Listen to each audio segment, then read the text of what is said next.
Жители по улице Осиновой не спят уже второй год. Землю под их домами хотят забрать на муниципальные нужды. Они и не против. Главное условие, чтобы оценили справедливо. Это невозможно.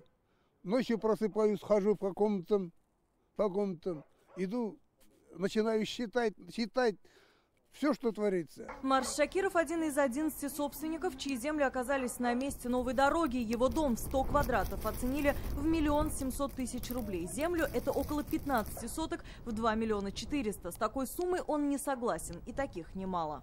Оценивали, это чиновники, понимают немножко они, 2 800 000 рублей. Однокомнатные квартиры я могу не покупать в Казани, да? У меня детей есть там, и внуки есть. Совесть имейте. Это местный дом культуры. Здесь собрались жители и чиновники. Решают, что делать. Оценку имущества по заказу Управления жилищной политики Казани проводили независимые эксперты. В итоге соглашение с суммами об оценке жители подписывать не стали. Из каких источников взята наша оценка? И почему изменен адрес?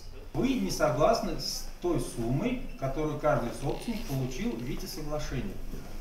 Процедура по законодательству следующая. Вам выслали соглашение, вы его не подписываете, так как не согласны. Значит, следующий шаг – это встреча в судебном порядке. Суд здесь крайняя мера для обеих сторон. Почему мы должны судиться ходить? За свою собственность, за свое имущество? Законодательство Российской Федерации оно предусматривает дальнейшее решение всех споров в судебном порядке. По закону мы должны, значит, приобрести равноценное жилье земельным участком. У нас нет цели обогатиться за счет государства.